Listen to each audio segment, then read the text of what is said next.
Thank you for joining us wherever you are. This podcast episode is brought to you by the Old Ways Actual Play team. This actual play uses the 5th edition Vampire the Masquerade tabletop role-playing rules by World of Darkness. This actual play is performed by adults and in an adult setting. Listeners should know that this podcast is intended for a mature audience and will include strong language and mature themes. All content, including names, places, events, companies, and so forth, that may bear resemblance to entities living, dead, or undead is strictly coincidental. My name is Rena Henze, and for tonight's game, I will be your storyteller.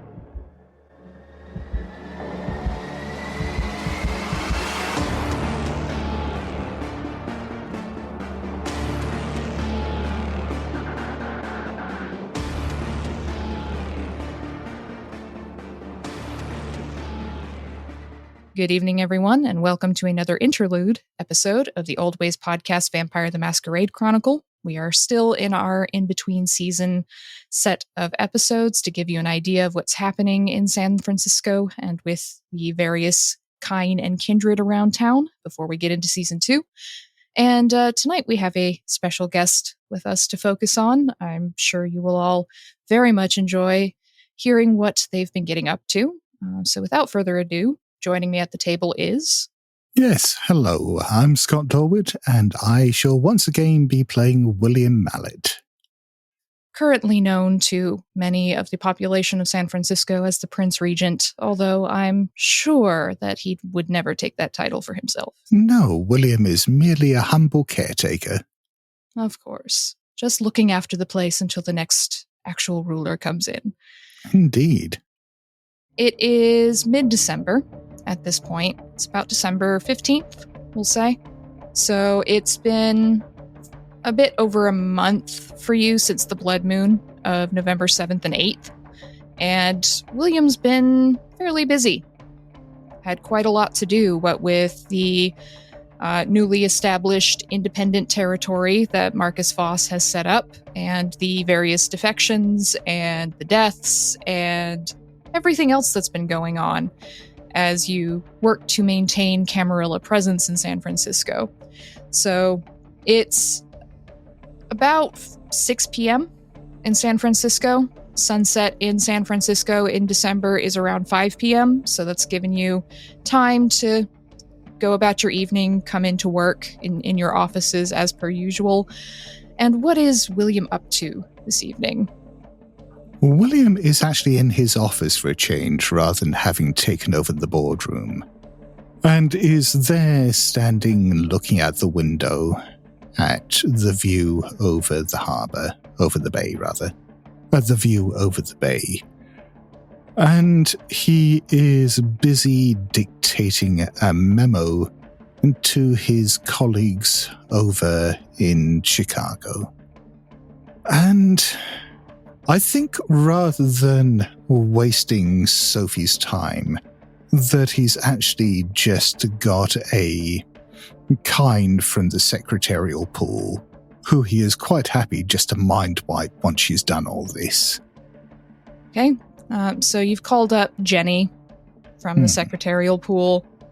She's very young. This is her first job, and so she's happy to stay late and do extra things for the boss in hopes of getting advanced in her career field. So it's fairly easy to get her to stay longer and come and do some dictation for you. So Marvelous. She's sitting at the table in the designated note-taker's seat that you would normally set up for someone who's taking dictation. She's got pen and paper, no technology at this point because you don't want a recorded version, and she's just looking at you expectantly. Yes. Well, don't worry about the addressee list. We'll fill in that later. Pick it up from this point. As you are undoubtedly aware, there have been some challenges with filling vacancies within our organization in San Francisco. As much as it pains me to say so, the pool of local talent is shallow, and perhaps a little stagnant. And I think there may be the opportunity for some up-and-comers from Chicago or wherever else you see fit to come and bolster our enterprise. At this stage, I think above all else, we here could benefit from some fresh blood. In particular, I think we do need a strong representative from House Ventru. I can put together a short list for you. I'll send a few names through separately later. But if you are aware of any strong candidates, please do feel free to put them forward. Unfortunately, our last Primogen here did meet an unfortunate fate, so we want to ensure that whoever replaces her is someone, I think, made of stouter stuff, someone who is able to take care of themselves a bit better and, yes, has more inner strength. At this stage, we require discipline. We require a firm hand. Similarly, we do need a replacement from House Toreador. I have looked through the local candidates and found them wanting. If you are aware of any suitable talent, again from anywhere, please do let me know. Obviously, this is less of a priority, but you do understand, from a political perspective, how important this may be. Additionally, I may be requesting some more material assistance soon. I believe that the situation here is volatile, but not necessarily uncontrollable. But exerting control may require some degree of pressure. Whether this means that we need to outsource security to whoever would be appropriate, or simply rely on some of our own resources, I think we will require some robust action soon. Yes, anyway, yours faithfully, William Mallet, etc., etc. Jenny finishes taking your dictation. Her brow's a bit furrowed. She struggles a little bit. I'm not sure I spelled Toreador correctly, Mr. Mallet. It's not one I know, sorry. No, it's all right. I'll just... Yes, very well. Yes, do type that up and come back and see me when it's complete, and we'll finalize the details. Sure, Mr. Mallet. You got it. I'll be right back. I'm a very fast typer. She's very eager, very young, bright-eyed, straight out of college. Very good. Quite exhausting. Yes, very exhausting. She leaves to go do the typing, which shouldn't take her too long. The hiring practices here are fairly exacting. So you're still standing in your office, occasionally looking out over the bay, and ever since you've come out towards San Francisco and everything's kind of coalesced after the blood moon, you've been feeling, William, a stirring. And there's this kind of echo in your head, this feeling of being called somewhere.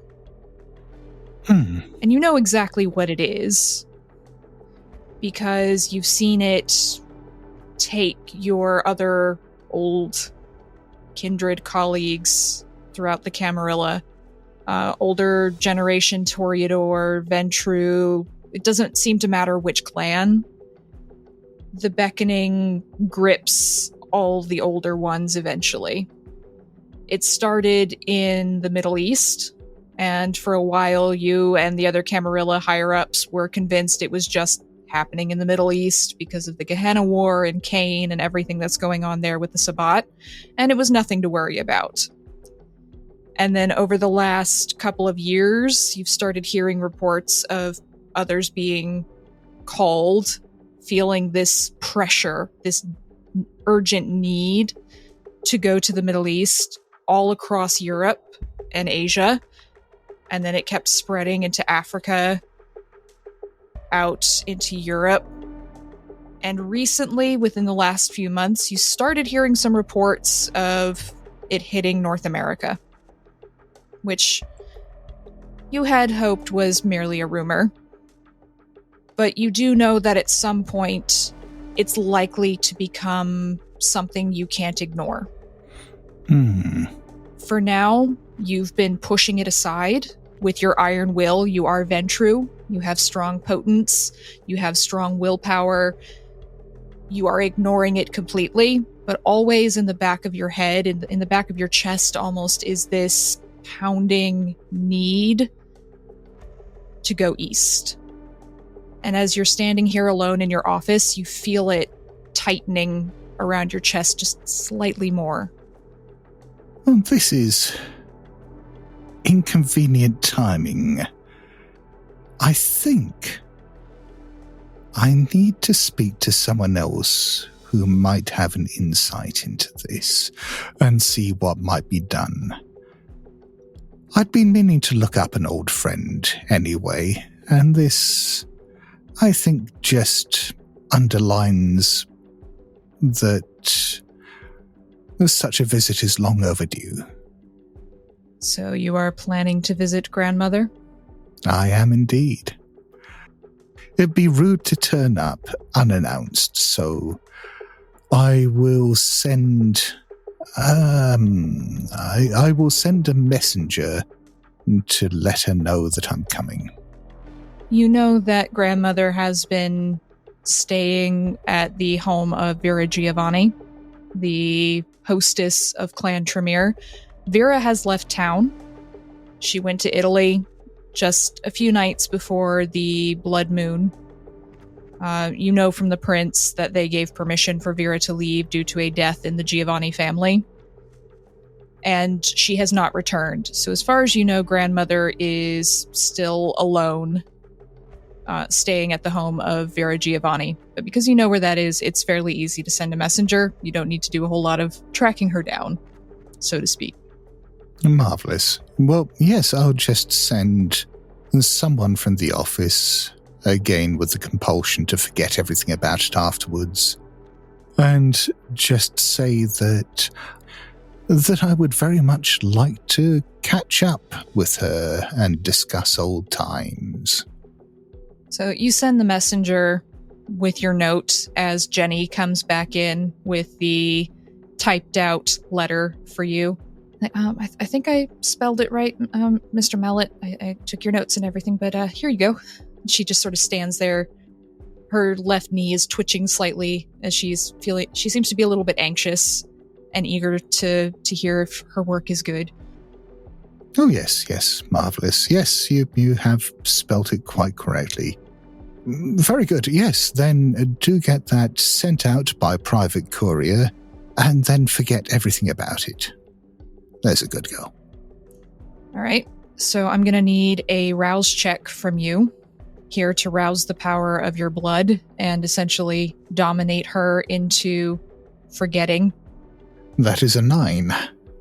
Okay, so you successfully, fairly easily as well, use the power of your very strong Ventru blood to use your powers here. She's mortal, she's young, she's impressionable, she's not going to be able to resist you here. And she just, her eyes kind of go a little bit glassy. Yes. Sorry, did you need something, Mr. Mallet? No, just for you to post that letter. Remember, private courier. Right. Yes, that's what it was. I'm sorry. I must have zoned out there. You got it, Mr. Mallet. And she just hurriedly walks out to find the courier. And a few minutes later, Your messenger that you sent to see grandmother returns, and he is carrying a note on fairly familiar pale blue perfumed paper. Oh, I'd quite forgotten that. It's... I'll just sniff the paper and look nostalgic for a moment. It's the same scent she's used for about 200 years now. And her very neat, precise quill pen handwriting takes you back. Even though grandmother is blind, her handwriting has the appearance of almost machine-like precision with how sharp her lines are. And it just says, Guillaume, I was wondering when you'd pay me a visit, you old fart. I'm home. Drop by whenever. Right. Then I shall call for a chauffeur and head over at once. Are you taking Tiana with you? Of course. I'm taking Tiana. I particularly in the current set of circumstances, if I'm traveling anywhere, I'm taking Tiana with me. Probably a good idea. So you and Tiana take a car out to Vera's home. It's a small, modest home, looks to be colonial, fairly well-kept neighborhood, one of those high security areas, which makes sense. And the driver holds the door open for you, and Tiana gets out first, checking to make sure there's no threats in the area. See her nostrils flaring before she nods for you to get out of the car. I shall do so, though at my age it's a bit of a slow, creaky process. It is. It really is. You can't remember when you got quite so old, but after 1,000 years, time doesn't really mean anything anymore. So, the gate swings open before you even get to it. There's a gate in front of the walkway, and it looks like you'd have to buzz in normally, but the gate just swings open, allowing you and Tiana to enter. Tiana insists on going up to the door first, checking, using her heightened senses, making sure there's no threats, and then she knocks on the door. And the door swings open, and you see grandmother, as she always was. Older woman, gray hair. She's got kind of glassy eyes. She was blind from birth. Wrinkled face. She's probably in her 50s when she was embraced. But she's standing there fairly straight, holding on to a cane. She says, William, I know you're there. Is grandmother the name that I've known her as? I imagine if we've known each other for that long, I probably know her by another name. You knew her as Anastasia. She's grandmother in the political sense of things, and that's what everyone else calls her, and no one else has really used her birth name since probably 300, 400 years. But when you met her, she gave you her first name, which is Anastasia. In which case, yes, I will walk forwards and bow down, kiss her hand theatrically, and say, Anastasia, my dear, you never change. It's remarkable. None of us ever change, darling. Oh, if only that were so. But time is not equally kind to all of us, as my aching limbs and frozen joints will attest to. Her fingers of one hand just kind of explore your face momentarily. It's, more or less the same. But yes, it has been far too long, since we have seen each other. Empires have risen and fallen, countries have been birthed and died, and who knows how many generations of kine have made their way across the face of the earth. But to me, and I'm sure to you, it feels like yesterday. The kine, they come, they go. I don't need to remember them. Yes, quite. They say history will, but in a few hundred years, history will forget them too. and we will still be here. Yes, history is really just a lie, but in the right hands, an exquisite one. You always were good at telling the exquisite stories, Guillaume. And she smiles and gestures for you and Tiana to come in. Tell the Bruja she can stand down. There's no one else here. And William just laughs. Anastasia, I don't think Tiana knows how to stand down. It is one of the things I value about her. Well, I suppose. Someone has to do the work of keeping you around. Well, she can come in. Thank you. And so she invites you both in to a small sitting room. Tiana just kind of stands there with her burly arms crossed across her chest, looking skeptical of just about everything. Now, Guillaume, I have been here for 7 weeks now, and this is the first time I have heard from you. I am feeling somewhat overlooked. Oh, I am terribly sorry for the slight, my lady. That was terribly rude of me, but you do understand that since my arrival in San Francisco, things have been rather volatile. You can see just an almost imperceptible tightening of the muscles in her face, and she sits up a little bit more properly instead of leaning onto her cane like she was before. Yes, there has been a lot happening in San Francisco that I am aware of, and I know you have your fingers in most of it. Oh, I am simply a newcomer to this city. I'm still finding my way around. At this stage, I'd consider myself little more than a tourist. But I am trying to learn as best I can.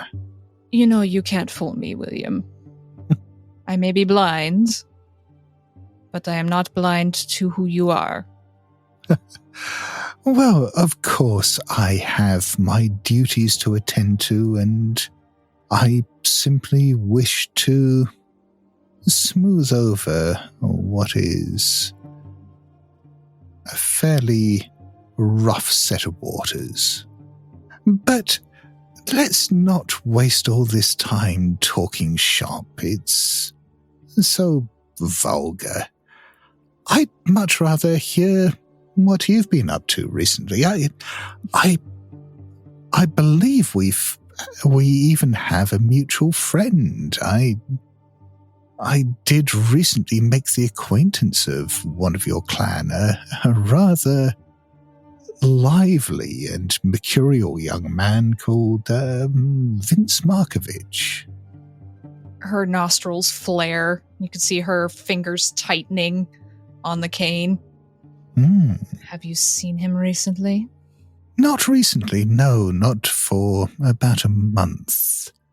I thought he had potential, but he does seem to have proved a bit of a disappointment. Yes.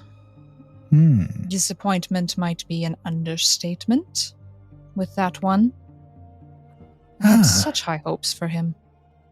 Yes, I did as well. How is it that he's disappointed you? She just kind of looks at you and says, "It's been a long time, Guillaume. I'm not sure I should be telling all the family business." I do understand, and of course, discretion is a most admirable quality, but it does occur to me that we have perhaps some shared problems at the moment, and by discussing the details of our own particular situations, we might be able to help each other come to some kind of solutions that are mutually beneficial. Why don't you give me a roll here, Scott? Why don't you give me persuasion plus manipulation? Which, good for you, you have a lot in both of those. Yes. Okay, that's going to be 8 dice. And I'd like 4 successes here. I'm lowering the difficulty by 1 because you are old acquaintances. I've got 1, 2, 3, 4 successes. And that's exactly what you needed. So, grandmother, or Anastasia as you know her, just sort of leans back slightly.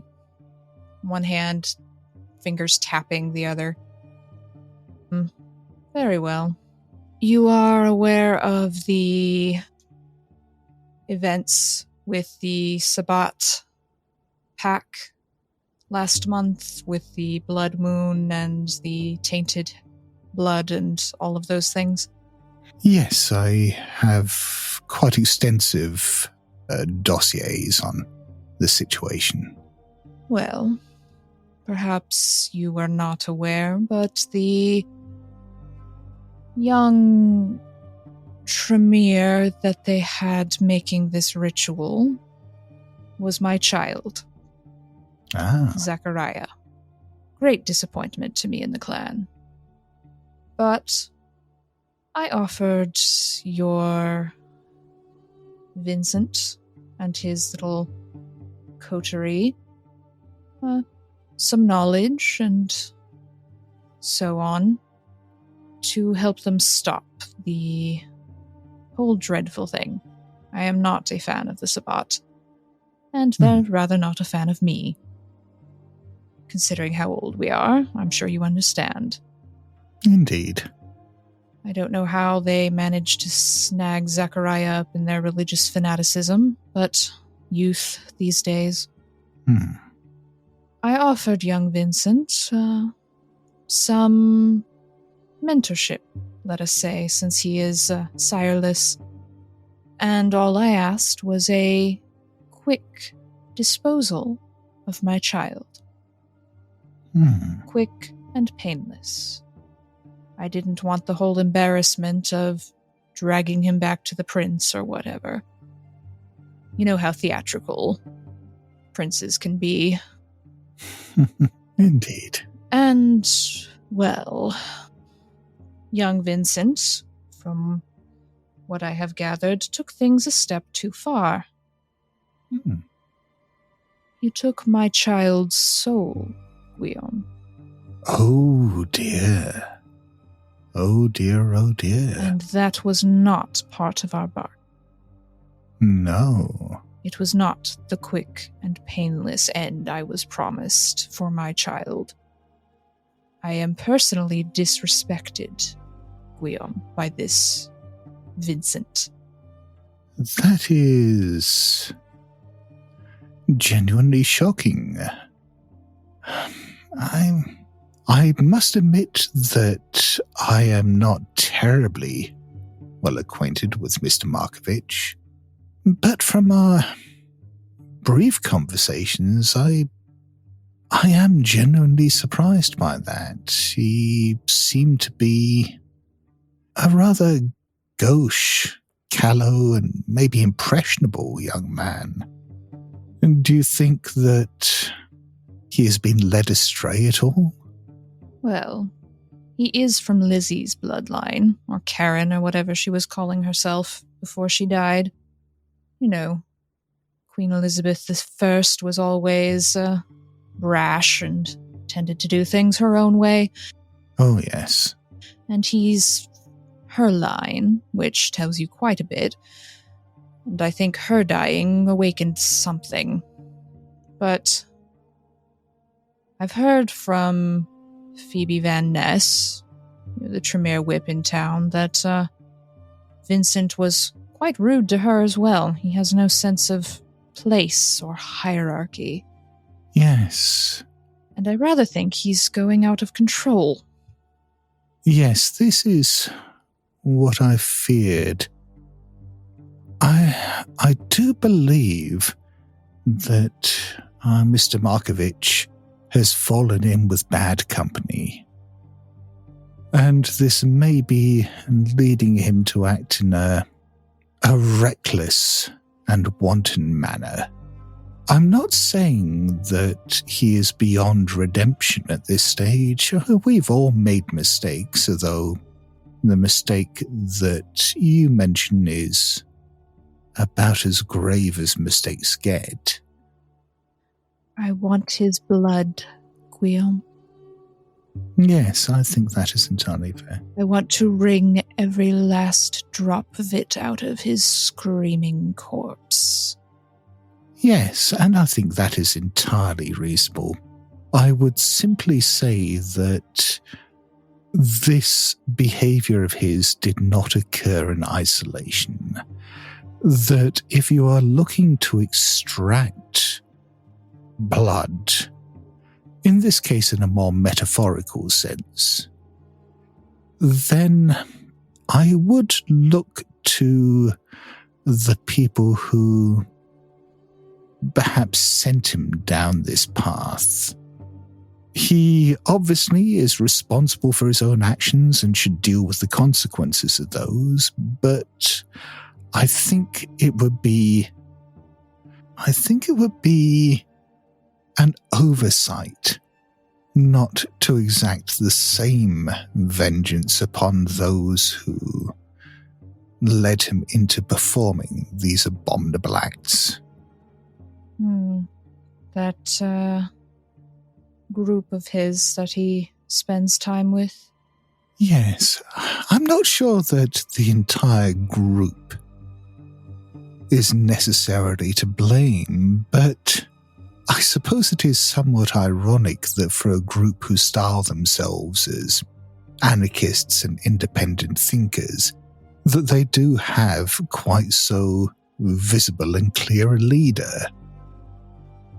And that perhaps dealing with this leader would stop any other impressionable young Tremors from heading down Mr. Markovich's path and ensure that we can re-establish a sense of propriety in San Francisco, a respect for the old traditions, and not be seen to turn a blind eye. I'm sorry, that was a terribly unfortunate turn of phrase. I apologize. But we cannot be seen to ignore the situation that brought us here. You mean the little barony down in the docks? Indeed. Who is this Baron Voss? I don't know this one. Well, I think that is quite the point. He's nobody, really. But unfortunately, he's a charismatic nobody. And charisma will take you a long way. Obviously, sooner or later, the kindred of San Francisco will come to their senses again and repudiate this nonsense. But until then, we do have something of a problem. Obviously, the Camarilla is taking an interest in this ongoing situation.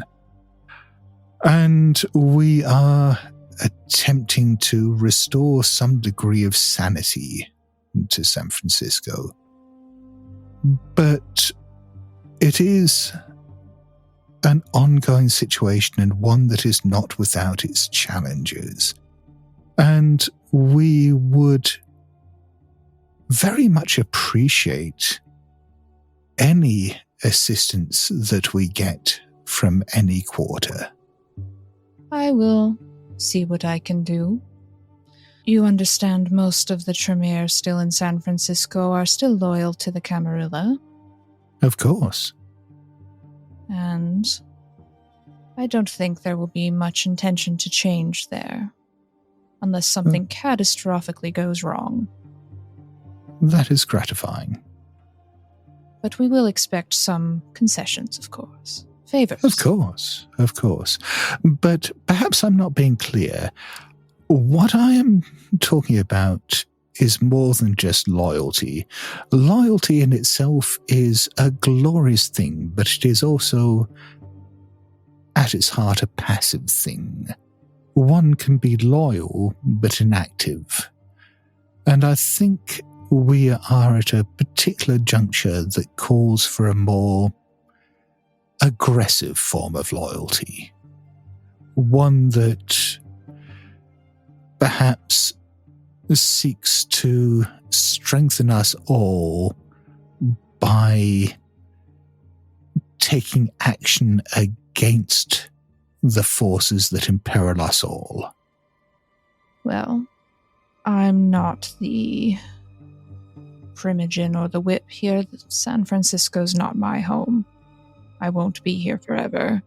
I do appreciate that, but obviously the Tremere within San Francisco look up to you and see you as a guiding light within the clan.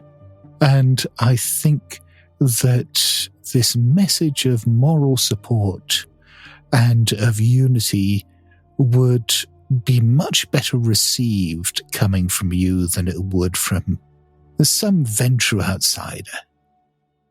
Yes, I will admit there was a lot of buzz in the clan when we heard you were coming. I don't want to see the clan fall apart like in the bad old days. No one really wants that. Not at all. And I see this, if we help you with your little problem, it's a way for Tremere to be the power it should be in North America. Indeed. Very well. I will have some discussion with the clan, put out some feelers. But, William, I want Vincent Markovich. I must have him. I see no reason at all why you should not have him. The one little possible wrinkle in this is that, to the best of my knowledge, Mr. Markovich is the only kindred who knows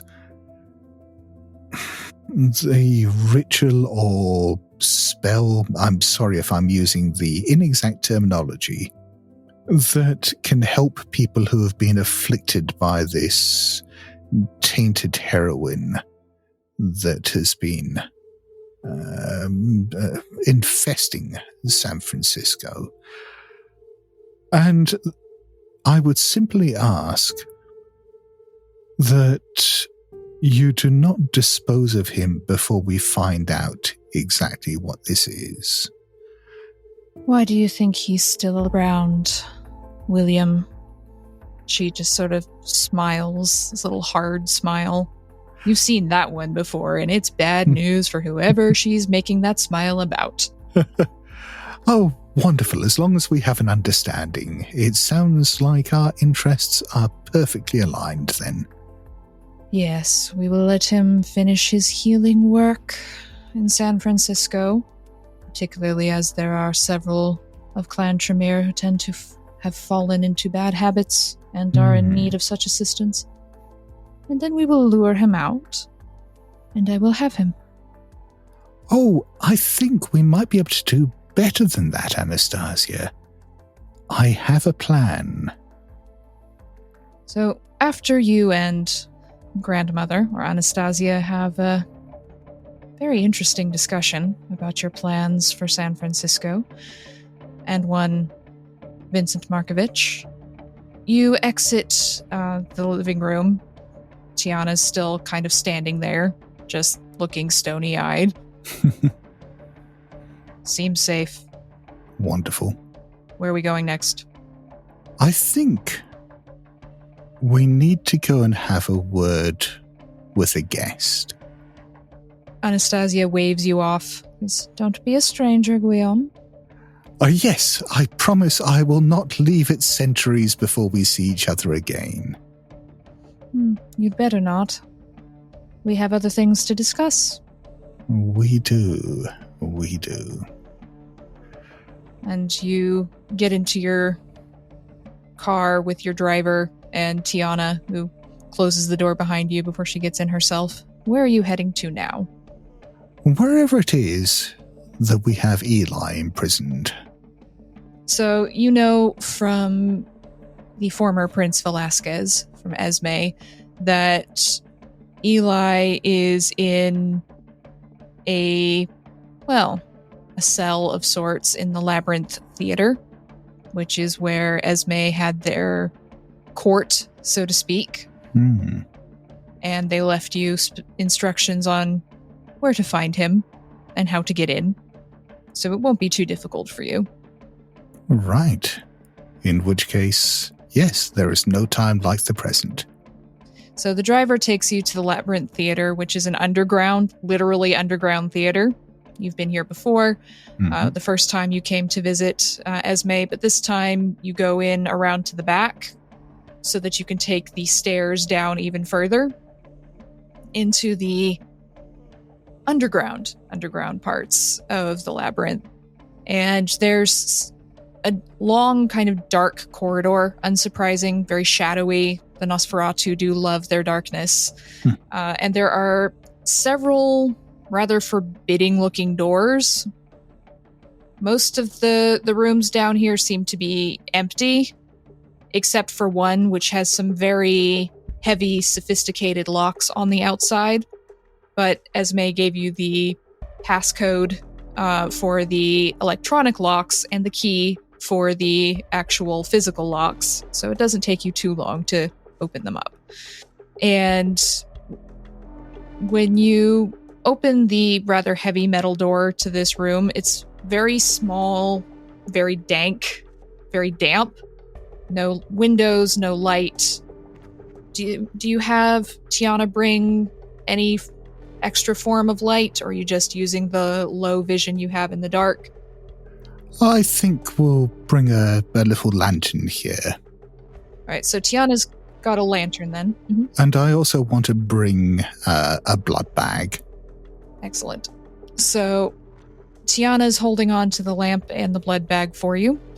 And you see there is suspended from chains hooked into the walls, these stone walls, is a tall, lanky, red-haired vampire, you know to be Gangrel. He's in the nude, essentially, and he's got bite marks all over his neck and his chest, and his head is slumped forward. He appears to be in torpor. In which case, I shall ask Tiana simply to wet his lips with a bit of blood. Okay, so you have Tiana, I assume, use some of her vitae. To prematurely awaken a vampire from torpor, you have to feed them some vitae. Sure. Tiana just uses one of her long fingernails and slices across her wrist and feeds it to Eli, the Gangrel. And it takes a couple of minutes, but you start to see signs of unlife. He starts stirring, his big green eyes blinking in the sudden light. And who might you be, then? Oh, of course, I'm sorry. It's very rude of me not to introduce myself. My name is William Mallet, and I am, I suppose, acting in a caretaker role in San Francisco at the moment, following the departure of the prince. Eli tilts his head and both eyebrows go up. Departed, you say? Indeed. So, they're not here? They aren't. So I thought, what better time for the two of us to become acquainted? And you might expect me to take a dim view of you because of your beliefs and your background, but honestly, I find you quite intriguing. I've always had a special interest in the Sabbat and your motivations. And I am particularly interested in what precisely you're trying to accomplish. Because, I'm sorry, before you think this is me just goading you or taunting you, I am genuinely interested because I see myself as a consensus builder. I have come to San Francisco to try to smooth over some problems, and I am very interested in hearing from everyone involved in our local politics and trying to understand ways in which we can coexist and make each other happy. Make each other happy, he says. Eli just looks up at the chains holding him to the wall. Bit rich, that. That was the old management. Forgive me if I don't release you immediately, because we are just acquainted and clearly you would be perfectly justified to seek retribution for the way you've been treated. But I see no reason why this has to be an ongoing state of affairs. At the moment, it is simply an abundance of caution on my part. He looks at you slyly, slits of eyes. What day is it? I've been asleep for a while. Yes, I'm not quite sure how long you've been in torpor, but if you're inquiring as to the blood moon, that has been and gone, and I'm afraid whatever your plans were, they did not come to fruition. He snarls in disappointment. Oh, yes, I do understand. But clearly that was a tool you were using. That was a means, not an end. So, help me understand what your end is. What is it that you want for San Francisco? Is it purely Sabbat control? Is it death, destruction? Is it the abolition of the Camarilla? All of the above? Please, do fill me in on the details. All of the above. Of course. Of course. Why wouldn't we want to be rid of the likes of you? Because it's very pedestrian. It's very obvious. I'm not saying that these motivations are unwarranted or that I don't believe or understand that you might have them. It's just, I don't know, disappointing, I suppose, that your scope is so limited. He looks at you side-eyed. Limited, you say? And what do you mean by that? I mean, this is a fight that has been going on for such a long time. And it's... I honestly, I'm almost 1,000 years old now, and it's been going on for as long as I've been around, and it's really rather dull at this stage, isn't it?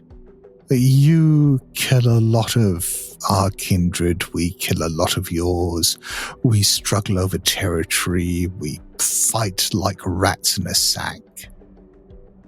But it never goes anywhere, does it? He looks a little interested now. And I was just wondering whether perhaps you might want to make things more interesting. Really? Well, I wouldn't want to have to swear loyalty to your Camarilla or anything. Perish the thought. You're a strange ventru, ain't you? I prefer to think of myself as a pragmatist. So what kind of chaos would you be wanting me for, then? I want you to kill someone. Oh, now that I am very good at. That's what I was counting on. So Eli just licks his lips, and you can see just the slight hint of a forked tongue. And so once you are done with Eli, are you leaving him in his little dungeon, or? I will, using as much caution as I can, arrange for not Tiana, but someone more disposable to release him from his shackles, but still keep him locked up in the cell. Just as a gesture of good faith. You have to take your precautions even with new allies. Indeed. So you make those arrangements and you hear this loud chuckling down the hallway as you and Tiana leave. This deep, gleeful chuckle. And what is William planning to do with the last few hours of his night as he goes about his political maneuverings?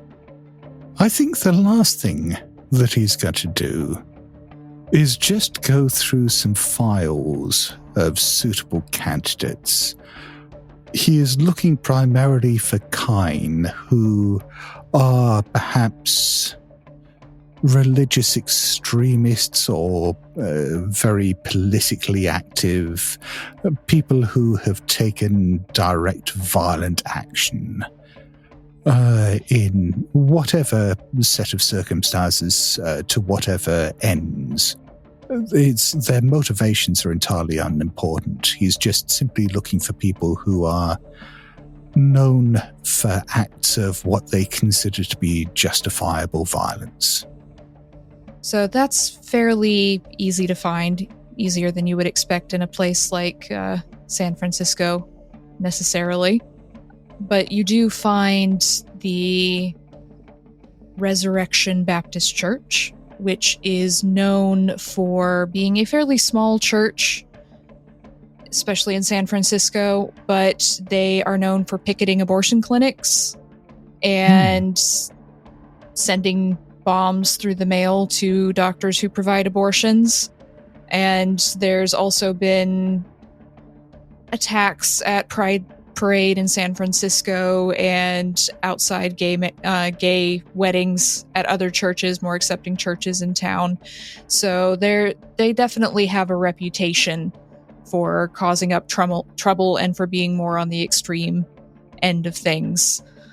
Well, they sound absolutely perfect then. So I want to arrange, I think for my last visit tonight, a little trip to the home of the pastor at the church. Okay, so it's about 2 o'clock in the morning. I assume you're not announcing yourself. Not at all. It's easy to find the address of Pastor Fred Easton. Listed on the website. You can find him in the phone book, or you can have Sophie find his address on the internet. It's not very hard to do. He's got a fairly decent sized home on the outskirts of San Francisco. No one can afford to live in town. You know, he has a wife and 6 children.